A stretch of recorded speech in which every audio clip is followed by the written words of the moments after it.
Hello बच्चों, welcome to your channel physics with king sensor. बच्चों, आज के इस वीडियो में हम लोग सीखेंगे इलेक्ट्रोस्टैटिक पोटेंशियल एनर्जी क्या होती है और किसी भी चार्ज सिस्टम की इलेक्ट्रोस्टैटिक पोटेंशियल एनर्जी कैसे कैलकुलेट करते हैं। तो शुरू करते हैं आज का वीडियो। लगाते हैं हेडिंग। बच्चों, आज की जो टॉपिक हम लोगों की, इसमें हम लोगों को पढ़ना है स्थिर वैद्युत स्थितिज ऊर्जा। स्थिर वैद्युत स्थितिज ऊर्जा, इसको बच्चा हम लोग बोलते हैं इलेक्ट्रोस्टैटिक पोटेंशियल एनर्जी। ये तो आज का टॉपिक हम लोगों का ये है इलेक्ट्रोस्टैटिक पोटेंशियल एनर्जी। बच्चों, इलेक्ट्रोस्टैटिक पोटेंशियल एनर्जी क्या होती है, पहले इसके बारे में समझिए। देखिए, इलेक्ट्रोस्टैटिक पोटेंशियल एनर्जी किसी भी चार्ज के सिस्टम की ऐसी एनर्जी होती है जो कि चार्ज के सिस्टम के निर्माण में वर्क करने में प्राप्त होती है। जैसे मान लो दो चार्ज हैं, दो आवेशों को मान लो दो चार्ज और दोनों चार्ज इन्फिनिटी पर रखे गए हैं। अनंत से या अनंत पर स्थित किन्हीं दो आवेशों को अनंत से परस्पर समीप ले आकर एक निकाय की रचना करने में जितना कार्य किया जाता है उसी को हम लोग बोलते हैं इलेक्ट्रोस्टैटिक पोटेंशियल एनर्जी। जो किसी भी निकाय की स्थिर वैद्युत स्थितिज ऊर्जा उस कार्य के बराबर होती है जो कि आवेशों को अनंत से परस्पर समीप ले आकर निकाय की रचना करने में किया जाता है। बच्चों, जो सिस्टम ऑफ चार्ज होता है, सिस्टम का मतलब समझो। सिस्टम ऐसा चार्ज का सिस्टम वो सिस्टम होता है जिसमें दो या दो से अधिक चार्ज हो और उनके बीच कुछ फोर्स काम कर रहा हो और उनके बीच की एक पर्टिकुलर डिस्टेंस हो। अगर इस तरीके से चार्ज हैं तो बोलते हैं कि ये एक चार्ज का सिस्टम है। और चार्ज के सिस्टम के निर्माण में जितना वर्क किया जाता है, जितना वर्क डन होता है, that work done is known as electrostatic potential energy. तो मान लो बच्चों, इलेक्ट्रोस्टैटिक पोटेंशियल एनर्जी कैसे कैलकुलेट करते हैं। तो यहाँ पे मान लो कि हम कोई दो चार्ज लेते हैं। एक चार्ज मान लो यहाँ पर है, एक चार्ज है Q1 और इससे r डिस्टेंस पे, स्मॉल r डिस्टेंस पे यहाँ पे मान लो कोई एक पॉइंट है P। ये वाला चार्ज Q1 पॉइंट A पर था। इस Q1 वाले चार्ज से इन्फिनिटी पर या अनंत दूरी पर यहाँ पर एक चार्ज था Q2। कहा गया इलेक्ट्रोस्टैटिक पोटेंशियल एनर्जी अगर हमको फाइंड करना, तो मान लो इस चार्ज को इसके इलेक्ट्रिक फील्ड के अंदर लेकर के आते। इस चार्ज को इसके इलेक्ट्रिक फील्ड के अंदर इस पॉइंट तक ले आने में जितना कार्य करना पड़ेगा या जितना कार्य किया जाएगा वही इस सिस्टम की इलेक्ट्रोस्टैटिक पोटेंशियल एनर्जी है।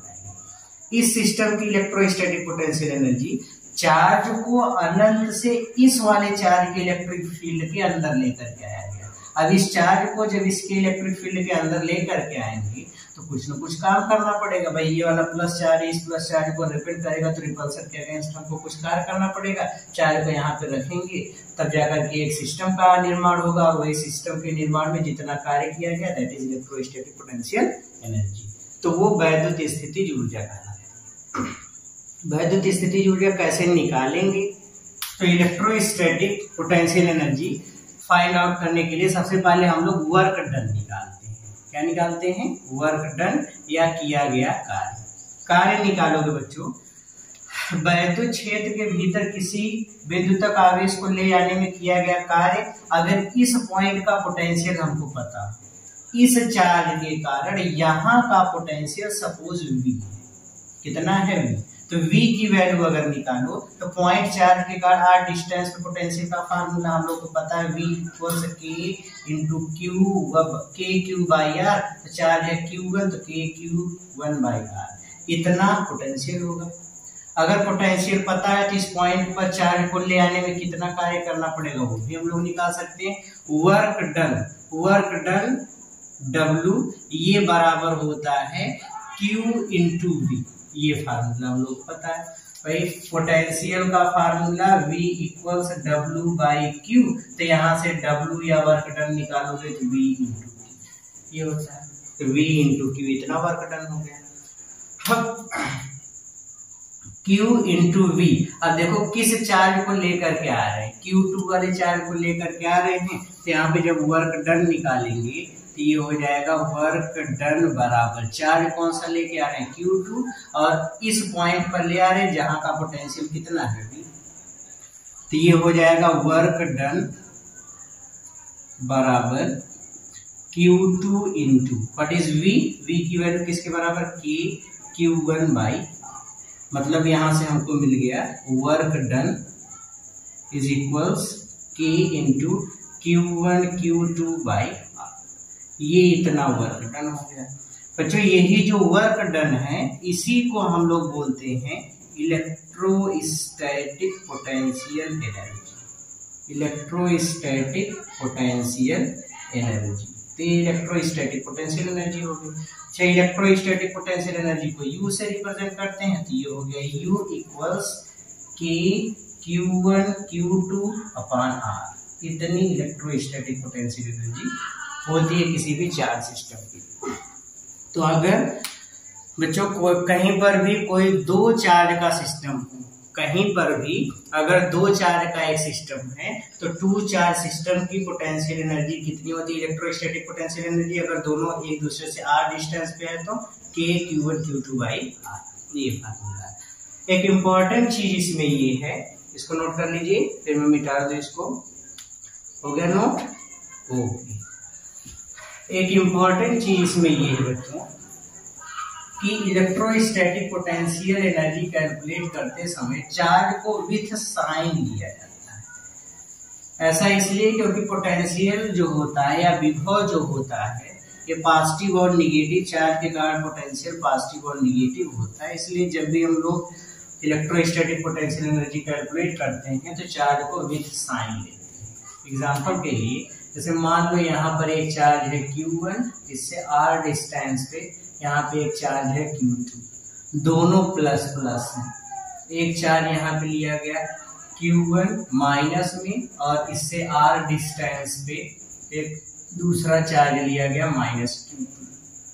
तीसरा एक सिस्टम हमने लिया, ये वाला चार्ज है प्लस Q1 और इससे R डिस्टेंस पे एक दूसरा चार्ज है माइनस Q2। अब इन सिस्टम की अगर हम इलेक्ट्रोस्टैटिक पोटेंशियल एनर्जी निकालें तो पहले वाले केस में एनर्जी होगी K, दोनों को विथ साइन लिखोगे तो प्लस Q1 प्लस Q2 मतलब Q1 Q2 बाई R, इतनी पोटेंशियल एनर्जी होगी। इसकी पोटेंशियल एनर्जी निकालोगे तो U equals K into minus Q1 into minus Q2, तो माइनस माइनस मल्टीप्लाई होगा तो प्लस, इतना हो जाएगा। ये इलेक्ट्रोस्टैटिक पोटेंशियल एनर्जी होगी।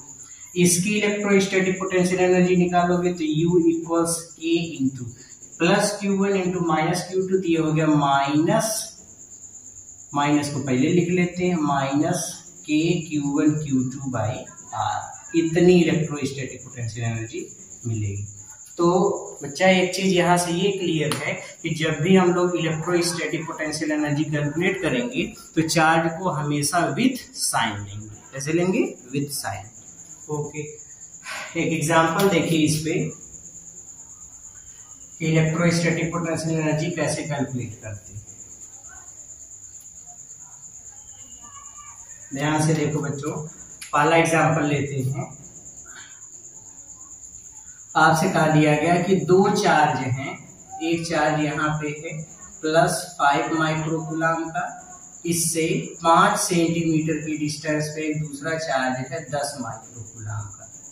आपसे कहा दिया गया find electrostatic potential energy of this system, इस चार्ज सिस्टम की इलेक्ट्रोस्टैटिक पोटेंशियल एनर्जी कितनी होगी। तो दो चार्ज सिस्टम की इलेक्ट्रोस्टैटिक पोटेंशियल एनर्जी कैसे निकालते हैं, U equals K Q1 Q2 by R, ये फार्मूला। U इक्वल्स K की value 9 into 10 to the power 9 into Q1 5 microcoulomb, 5 into 10 to the power minus 6 coulomb, 10 microcoulomb तो 10 into 10 to the power minus 6। और ये भी हमने बताया कि इसको विथ साइन लेना है, डिवाइड बाय आर की वैल्यू 5 सेंटीमीटर, तो 5 इंटू 10 टू द पावर -2, ये इससे मर गया, 10 टू द पावर -4 हो गया, 5 से 5 कैंसिल हो गया, तो 10 से इसको कैंसिल करोगे 10 टू द पावर -3, -6 -3 -9, ये इससे कैंसिल हो गया, मतलब u की वैल्यू कितनी आ गई 9 जूल, u की वैल्यू कितनी आ गई 9 जूल। इस तरीके से इलेक्ट्रोस्टैटिक पोटेंशियल एनर्जी दो चार्ज सिस्टम की कैलकुलेट करते हैं, बड़ा आसान है। अच्छा, अगर आपको मान लो किसी कोई ऐसा सिस्टम दिया गया है जिसमें 2 से ज्यादा चार्ज, एग्जाम्पल देखो दूसरा, जिसमें 2 से ज्यादा चार्ज, जैसे आपको दे दिया गया, यहां पर कहा दिया गया कि ए बी सी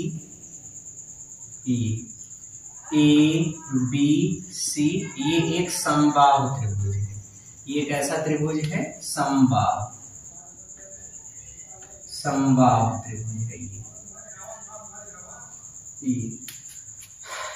अब इस त्रिभुज में जो ये वाला पॉइंट है, इस पर चार्ज रखा गया है +Q1, यहाँ पे चार्ज रखा गया है -Q2, और यहाँ पे चार्ज रखा गया है +Q3।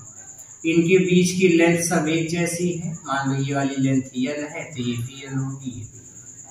अब आपसे कहा दिया गया, ये दूसरा एग्जांपल है, आपसे कहा दिया गया find electrostatic potential energy U net of this system. इस सिस्टम की टोटल इलेक्ट्रोस्टैटिक पोटेंशियल एनर्जी कितनी है?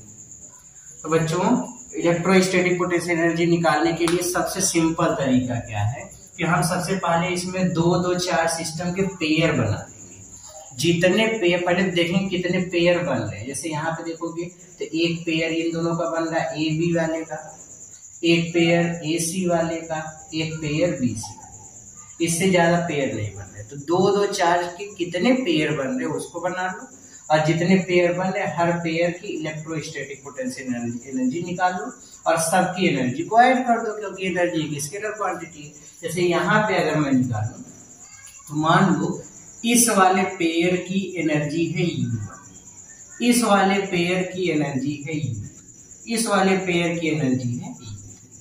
तो यहाँ पे अगर हम U नेट की वैल्यू फाइंड आउट करेंगे तो ये हो जाएगा U net equals U1 plus U2 plus U3। तो ये हो जाएगा U नेट बराबर U1, पहले इन दोनों सिस्टम की एनर्जी निकालो, इस दो चार्ज सिस्टम की एनर्जी, टू चार्ज सिस्टम की एनर्जी निकालोगे तो फार्मूला लगा दो K इंटू चार्ज Q1 और -Q2। और हमने ये भी बताया था कि चार्ज को विथ साइन लेते हैं, तो विथ साइन लोगे तो ये आगे माइनस आ जाएगा, तो मतलब ये हो जाएगा -K into Q1 Q2 by distance कितनी है, तो Q1 इंटू -Q2 अपॉन इतना हो गया। फिर इस दूसरे वाले सिस्टम की एनर्जी निकालो तो प्लस कर दो, इसमें एक चार्ज Q1 एक Q3 दोनों प्लस में है, तो इसकी एनर्जी कितनी हो जाएगी K into Q1 Q3 by distance, फिर से कितनी है दोनों के बीच की। फिर तीसरे वाले में देखो, अब तीसरे वाले में निकालोगे तो एक चार्ज प्लस में है एक माइनस में, जब प्लस और माइनस में है तो विद साइन लोगे तो माइनस आ जाएगा, K इंटू दोनों का मल्टीप्लाई कर दो Q2 Q3 बाई L, जितना हो गया। अब इसमें कॉमन क्या मिल रहा है, इसमें कॉमन मिल रहा है K बाई L, कितना मिलेगा -Q1 Q2 plus Q1 Q3 minus Q2 Q3, ये टोटल इलेक्ट्रोस्टैटिक पोटेंशियल एनर्जी। तो इस सिस्टम में टोटल पोटेंशियल एनर्जी इस तरीके से कैलकुलेट करना है। कुछ सोचने की जरूरत नहीं है, आपको बस खाली थोड़ी सी थिंकिंग लगाना है कि हमेशा पेयर खोजना है। दो चार्ज सिस्टम के कितने पेयर्स बन रहे हैं उस पेयर्स को खोज लीजिए। एक पेयर की एनर्जी, अगर दो चार्ज है Q1 Q2 r डिस्टेंस पे है तो potential energy K Q1 Q2 by r, लेकिन चार्ज को विद साइन लेना है तो बस वही वाला ऐड करते चले, ये वैल्यू पुट अप करके। क्लियर हो गया? ओके, आ जाओ एक एग्जांपल लेते हैं। नेक्स्ट एग्जांपल देखिए,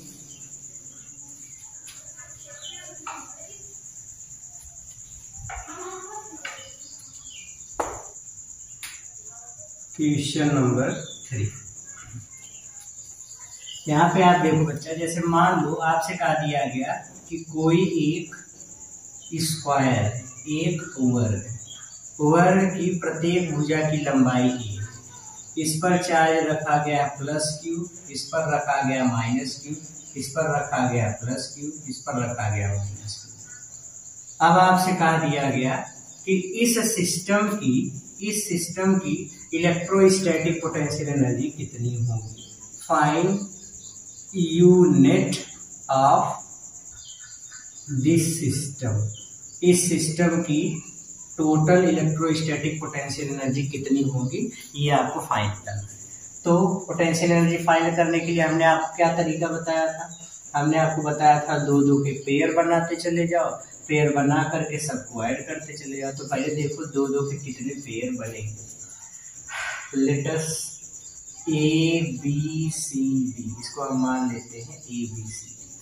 तो कितने कितने पेयर बनेंगे? 4 पेयर तो वैसे ही हो गए, AB BC CD AD, 4 pair तो इसमें बन गए। एक पेयर बच्चा इधर से भी बनेगा, ये वाला, और एक पेयर इधर से भी बन जाएगा, ये वाला। तो टोटल 2-2 चार्ज सिस्टम के कितने पेयर बन रहे हैं? 6। कितने पेयर बन रहे हैं? 6 पेयर बन रहे हैं। सबकी डिस्टेंस देख लो, जब वर्ग है, स्क्वायर है, तो ये ए है, तो ये भी ए हो गया, ये भी ए हो गया, ये भी हो गया, तो डिस्टेंस क्लियर हो गई। अब रही बात ये बीच वाले की, इस डायगोनल की डिस्टेंस कितनी होगी? तो ये वो ए है, ये भी ए है, तो ये वाली वैल्यू कितनी हो जाएगी? √, अब ये क्या है, हाइपोटेन्यूस या कर्ण है, तो कर्ण का मान निकालोगे तो कर्ण का मान कितना होता है? √, लंब का स्क्वायर प्लस आधार का स्क्वायर, लंब का स्क्वायर प्लस आधार का स्क्वायर, मतलब a स्क्वायर 2a, उसका वर्गमूल निकालोगे तो a√2। उसी तरीके से इसकी भी वैल्यू निकालोगे तो ये भी कितना आएगा? a√2। ये इसकी लेंथ हो गई या दोनों चार्ज के बीच की डिस्टेंस हो गई। ओके, अब 6 सिस्टम बन रहे हैं, हर सिस्टम की एनर्जी मान लो। ए बी वाले की एनर्जी मान लो U1, BC की U2, इसकी U3, इसकी U4, और एक इधर वाले की BD वाले की मान लो U5, और एक इधर वाले की AC वाले की मान लो U6। इतना हो गया। तो नेट पोटेंशियल एनर्जी कितनी होगी? यहाँ से निकालोगे U नेट बराबर जितनी पोटेंशियल एनर्जी है सबको ऐड कर दो। तो हमने कर दिया सबको ऐड। 6 सिस्टम बन रहे थे, तो 6 की एनर्जी को हमने ऐड कर दिया। ओके, सबकी एनर्जी लिख लो।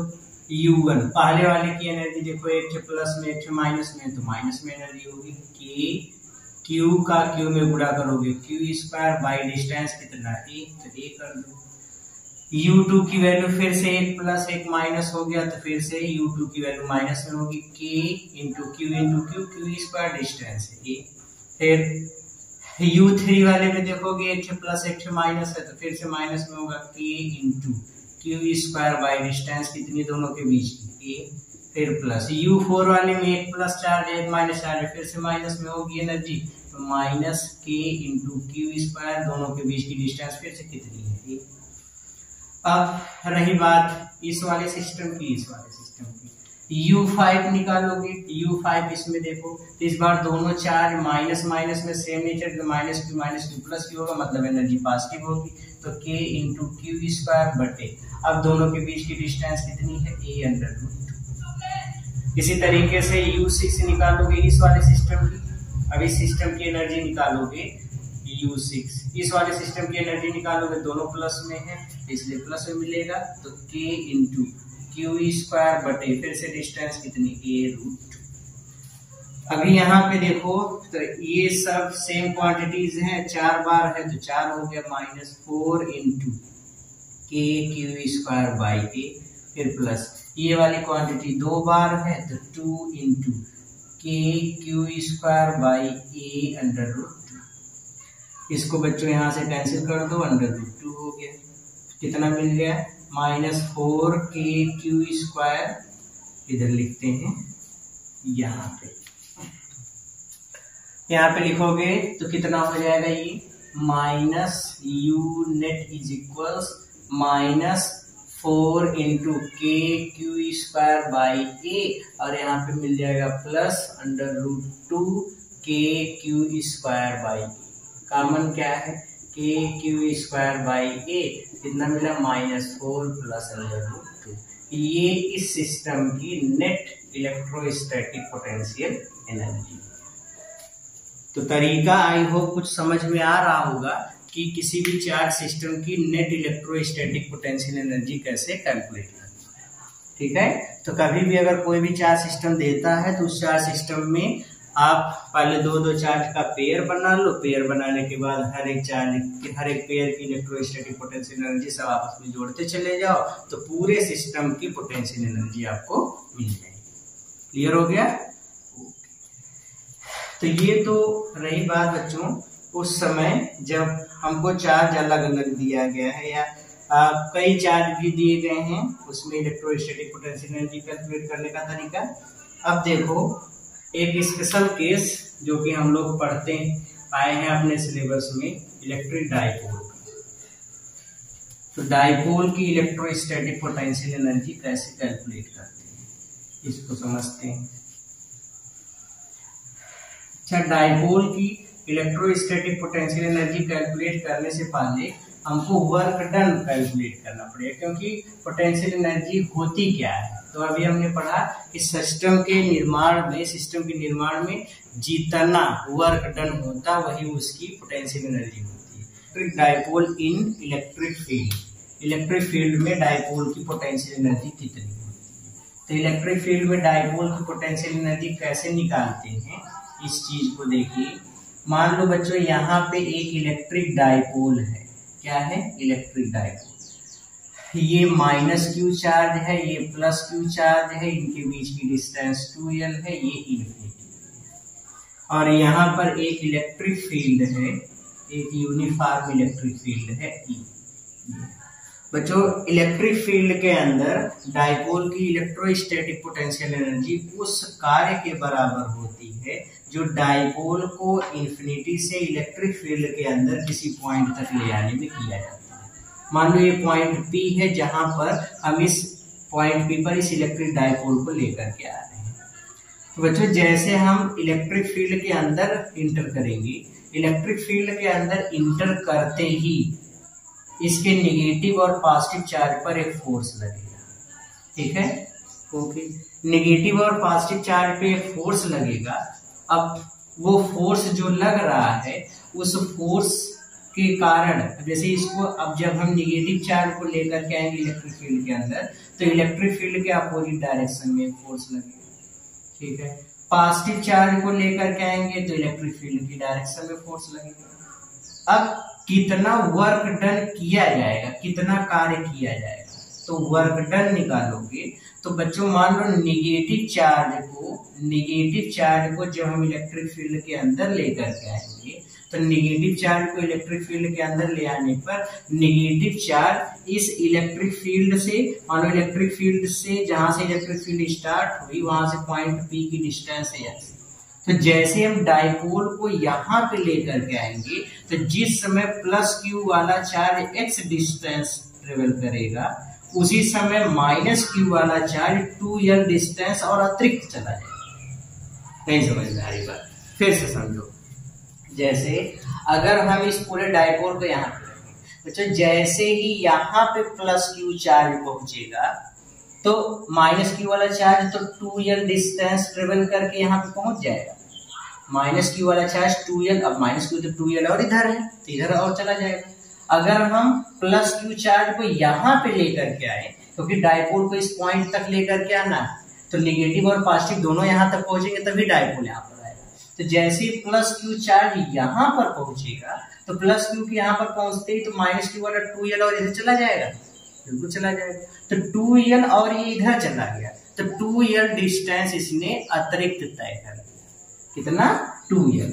तो अब अगर मैं बोलूं कि -q चार्ज को ले आने में इलेक्ट्रिक फील्ड के अंदर अगर हम -q और +q चार्ज को ले आने में कितना डिस्प्लेसमेंट हो रहा, अगर उसको निकालें तो उसको देखो कि +q चार्ज को ले आने में अगर हम प्लस क्यू चार्ज को ले आते हैं पॉइंट पी तक तो कितना डिस्प्लेसमेंट करना पड़ रहा है, कितना डिस्प्लेसमेंट हो रहा है, तो आंसर है एक्स। अगर प्लस क्यू चार्ज को लेकर के आओगे तो प्लस क्यू माइनस क्यू इधर है, इसको लेके आओगे तो यहां से यहां तक लेके आने में एक्स। लेकिन जब हम माइनस क्यू को लेके आ रहे हैं तो उस समय डिस्प्लेसमेंट इसका कितना हो जाएगा, तो आंसर एक्स प्लस 2l। कितना हो जाएगा, एक्स प्लस 2l। भाई प्लस क्यू चार्ज यहाँ पे था तो माइनस क्यू इधर 2l और इधर खिसक गया है। अगर हम प्लस क्यू को यहाँ पे रखेंगे तो माइनस क्यू वाला तो इधर चला आया तो 2l डिस्टेंस और अतिरिक्त चला गया इधर, तो minus Q charge 2l distance x है और ये 2l है, तो टोटल कितना माइनस क्यू वाला चार्ज खिसक रहा है, तो आंसर एक्स प्लस 2l खिसक रहा है। अब मान लो कि माइनस क्यू चार्ज को ले आने में, माइनस क्यू चार्ज को ले आने में जो वर्क करना पड़ रहा है वो W1 है, प्लस क्यू चार्ज को ले आने में जो वर्क करना पड़ रहा है वो W2। तो टोटल कितना वर्क करना पड़ेगा, टोटल वर्क डन निकालोगे तो यहां से लिखेंगे total work done, total work done suppose W है तो W की वैल्यू किसके बराबर होगी, W1 प्लस W इसके बराबर होगी। अब एक चीज यहाँ पे आप ये समझो कि कौन सा वर्क डन पॉजिटिव होगा, कौन सा वर्क डन निगेटिव। अच्छा, अब दोनों में देखोगे तो वर्क डन कौन सा पॉजिटिव होगा, कौन सा निगेटिव होगा, इसके लिए फोर्स और डिस्प्लेसमेंट की डायरेक्शन। अच्छा, यहाँ पे अगर हम फोर्स और डिस्प्लेसमेंट देखते हैं निगेटिव चार्ज के लिए, तो निगेटिव चार्ज पर जो लगने वाला फोर्स होता है इलेक्ट्रिक फील्ड के अपोजिट डायरेक्शन में। इलेक्ट्रिक फील्ड इधर है तो इसके अपोजिट डायरेक्शन में फोर्स लगेगा, मतलब इस डायरेक्शन में फोर्स लगेगा। कितना होगा, F बराबर Q इंटू E, इसके बराबर होगा F बराबर Q इंटू E। डिस्प्लेसमेंट भी इसी डायरेक्शन में हो रहा है। जब फोर्स और डिस्प्लेसमेंट दोनों एक ही डायरेक्शन में होगा तो उस समय जो वर्क डन होगा वो पॉजिटिव होगा। अच्छा, यहाँ पे निकालोगे तो यहाँ पे पॉजिटिव चार्ज पर फोर्स इस डायरेक्शन में लगेगा तो फोर्स इस डायरेक्शन में लगेगा, F बराबर प्लस Q इंटू E, इतना फोर्स लगेगा। और डिस्प्लेसमेंट इधर है, फोर्स इधर लग रहा है तो दोनों अपोजिट डायरेक्शन है, तो प्लस Q को ले आने में वर्क डन निगेटिव, तो इसको ले आने में वर्क डन पॉजिटिव, इसको ले आने में वर्क डन निगेटिव। अब दोनों की वैल्यू रख करके सरल करोगे तो हम लोग यहाँ पे सरल कर लेते हैं। यहाँ पे सरल करोगे तो नेट वर्क डन W की वैल्यू फाइंड करोगे तो W1 कितना होगा, फोर्स कितना है Q इंटू E इंटू। अब डिस्प्लेसमेंट देखो तो डिस्प्लेसमेंट जब निकालोगे तो डिस्प्लेसमेंट कितना होगा, इस चीज को देखो, माइनस क्यू वाले को ले आने में कितना डिस्प्लेसमेंट टोटल ट्रेवल करना पड़ रहा है, x प्लस 2l। लेकिन बच्चों एक चीज यहाँ पे याद रखो कि जो डिस्टेंस हम लोग x एक्सिस निगेटिव डायरेक्शन में चलते हैं वो सभी निगेटिव होते हैं और इधर वाले सभी डिस्टेंस कैसे होती है, पॉजिटिव। ठीक है, ये इस तरीके से। तो यहाँ पे अगर हम लोग डिस्प्लेसमेंट निकाल करके यहाँ पे फोर्स वो वर्क डन कैलकुलेट करें तो पहले में फोर्स कितना है QE और डिस्प्लेसमेंट कितना हो रहा है x प्लस 2l, लेकिन निगेटिव, तो निगेटिव लगा दो इस तरीके से। फिर प्लस W2 निकालोगे तो W2 की वैल्यू निगेटिव होगी। पहले ध्यान से सुनो, W2 की वैल्यू निगेटिव कैसे होगी, क्योंकि ये प्लस चार्ज पर फोर्स इधर लग रहा है, डिस्प्लेसमेंट इधर हो रहा है। फोर्स और डिस्प्लेसमेंट जब दोनों अपोजिट डायरेक्शन में होंगे तो अपोजिट डायरेक्शन में होने से वर्क डन निगेटिव होता है, इसलिए निगेटिव कर लो। पॉजिटिव वाले चार्ज पर कितना फोर्स लग रहा है Q into E, force into displacement कितना हो रहा है x, और इसको भी डिस्प्लेसमेंट हम किधर कर रहे हैं, इसी डायरेक्शन में, तो इसको इधर भी डिस्प्लेसमेंट इधर है तो उसको भी निगेटिव साइन के साथ लिख लो। तो डिस्प्लेसमेंट है कितना x, तो माइनस x हो गया, ये हो गया। अब अगर इसको सरल करोगे तो इसको सिंप्लीफाई करने पर ये कितना मिला, W बराबर, यहाँ पे माइनस का माइनस में गुणा हो जाएगा, प्लस QE कॉमन है, QE कॉमन कर लो, यहाँ पे माइनस का अंदर गुणा हो जाएगा तो माइनस एक्स माइनस 2, यहाँ पे माइनस का माइनस में गुणा हो गया प्लस, तो प्लस बचे कितना एक्स, यहाँ पर एक्स से एक्स कैंसिल हो गया, कितना मिला Q E into minus 2l, ये हो जाएगा Q E into minus 2l, इसको ऐसे लिखो minus E into 2ql, 2ql किसका फार्मूला पी का, तो ये हो गया माइनस पी इंटू, ये इतना वर्क डन होता है। मतलब अगर हम किसी भी इलेक्ट्रिक डाइपोल को इन्फिनिटी से इलेक्ट्रिक फील्ड के अंदर लेकर के आते हैं तो कितना वर्क डन होता है, माइनस पी इंटू ई के बराबर इतना वर्क डन होता है। और जितना वर्क डन होता है उतनी ही इलेक्ट्रोस्टैटिक पोटेंशियल एनर्जी होती है। That means electrostatic potential energy कितनी हो गई इलेक्ट्रिक फील्ड के अंदर, पी इंटू ई। तो बच्चों किसी भी डाइपोल की इलेक्ट्रिक फील्ड के भीतर इलेक्ट्रोस्टैटिक पोटेंशियल एनर्जी कितनी होती है, तो आंसर P इंटू ई के बराबर होती है, इतनी इलेक्ट्रोस्टैटिक पोटेंशियल एनर्जी होती है। अच्छा, अभी इसी में एक केस ये देखिए,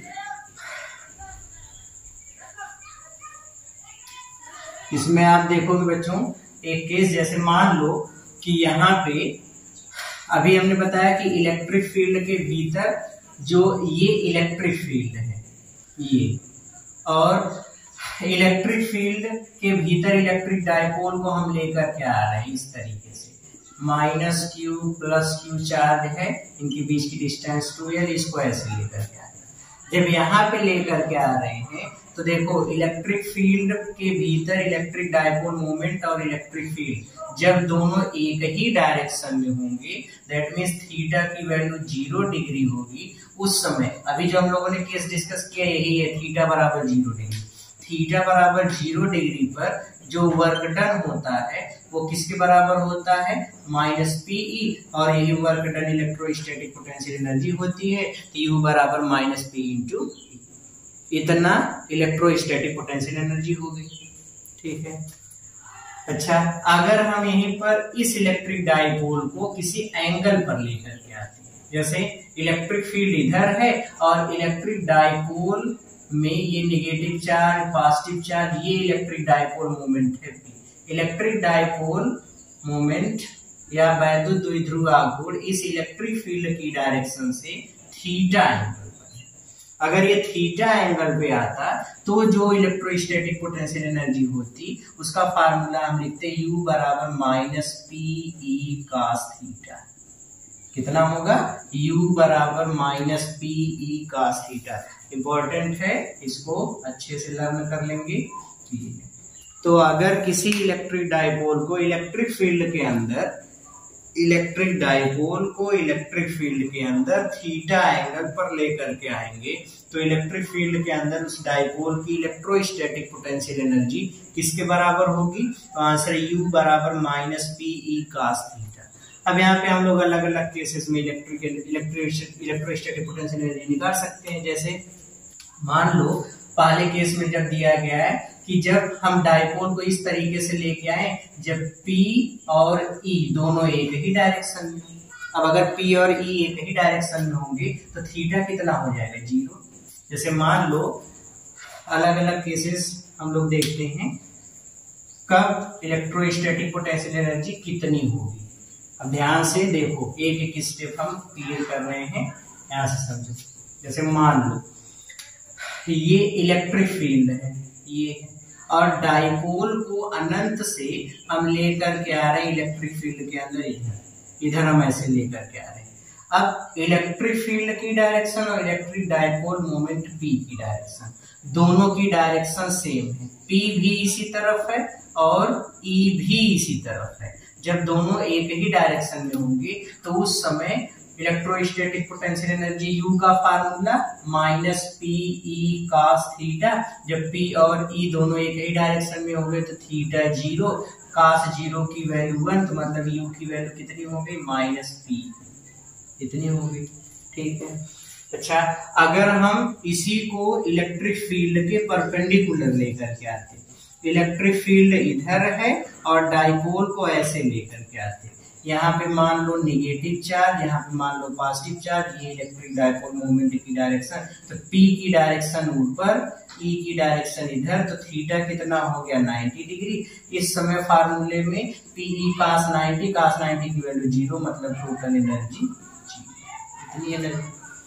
अच्छा, अगर हम इसी को 180 डिग्री पे घुमा के ले आते, तो 180 डिग्री पे घुमा के ले आते तो थीटा की वैल्यू 180 लिख दोगे, तो 180 का मतलब cos 180 की वैल्यू -1, माइनस का माइनस में गुणा हो जाएगा, मतलब U की वैल्यू कितनी हो जाएगी प्लस PE। तो ये डिफरेंट केसेस में इलेक्ट्रिक डायपोल की पोटेंशियल एनर्जी होती है। क्लियर हो गया? इस पर एक एग्जांपल देखो, एक अच्छा सा एग्जांपल, फिर उसके बाद वीडियो को यहीं पे खत्म करते हैं। नेक्स्ट वीडियो में बच्चों हम लोग सीखेंगे कि एक डायपोल को इलेक्ट्रिक फील्ड में रोटेट करने में कितना कार्य किया गया। फिर उसमें ये वाला फार्मूला एक बार फिर से डिस्कस होगा कि कहाँ से थीटा एंगल पे U बराबर -P cos थीटा वाला फार्मूला कहाँ से है। अच्छा, देखिए सबसे पहले क्वेश्चन देखो, क्वेश्चन नंबर 1। मान लो आपसे कहा दिया गया कि एक कोई इलेक्ट्रिक डायपोल है जिसका इलेक्ट्रिक डायपोल मोमेंट ये दिया गया है 5 कूलम मीटर, इतना है। कहा दिया गया कि इसको एक इलेक्ट्रिक फील्ड में जिसकी वैल्यू है 200 न्यूटन पर कूलम के भीतर लेके आया जाता है। इसके भीतर लेके आया जाता है पहली स्थिति में थीटा बराबर 0 डिग्री पर, दूसरी स्थिति में थीटा बराबर 180 डिग्री पर। आपसे कहा गया कि दोनों ही स्थितियों में इलेक्ट्रोस्टैटिक एनर्जी कितनी होगी, फाइंड U। ये आपको फाइंड करना है। तो U की वैल्यू फाइंड करने के लिए एकदम सिंपल सा तरीका है। U की वैल्यू जब थीटा बराबर 0 होगा तो -PE cos 0 की वैल्यू कितनी होती है 1, तो ये हो जाएगा -P की वैल्यू 5, E की वैल्यू 200 और cos 0 की वैल्यू 1, तो ये हो गया 5 दूनी 10, मतलब 1000 इतने जूल। ये इसकी पोटेंशियल एनर्जी हो गई पहले केस में। दूसरे केस में पोटेंशियल एनर्जी निकालोगे तो कितना हो जाएगा, ये तो पहले वाले का आंसर हो गया। दूसरे वाले का आंसर निकालेंगे तो थीटा की वैल्यू 180, तो -PE cos 180 कर दो, cos 180 की वैल्यू -1, तो ये हो गया PE, P की वैल्यू 5, P की वैल्यू 200, तो बराबर कितना हो गया 1000। ये तो अलग अलग केसेस में इस तरीके से इलेक्ट्रोस्टैटिक पोटेंशियल एनर्जी कैलकुलेट करना है। तो बच्चों आज के इस वीडियो में हम लोगों ने सीखा कि अगर दो चार्ज है तो दो चार्ज के सिस्टम के कारण कितनी पोटेंशियल एनर्जी होगी। कई चार्ज दिए गए सिस्टम में तो दो दो का पेयर बना के सबके पोटेंशियल एनर्जी को जोड़ दो। और डाइपोल की जो पोटेंशियल एनर्जी होती है इलेक्ट्रिक फील्ड के अंदर और बिना इलेक्ट्रिक फील्ड के, दोनों कितनी कितनी होती है उसको हमने देखा। और कब कितनी एनर्जी होगी, मतलब थीटा बराबर 0 डिग्री, मतलब P और E की डायरेक्शन में थीटा कोण पे लेके आ रहे हैं, 180 पर घुमा दिया, अलग अलग केसेस में कितनी कितनी एनर्जी होगी, ये सारी चीजों को सीखा। नेक्स्ट वीडियो में, आने वाले वीडियो में हम लोग ये पढ़ेंगे कि डाइपोल को इलेक्ट्रिक फील्ड के अंदर रोटेट करने में कितना कार्य किया जाता है। तो तब तक के लिए पढ़ते रहिए, मेहनत करते रहिए और खूब मेहनत करिए, खूब मेहनत से पढ़िए। मिलते हैं अगले वीडियो में। All the very very very best.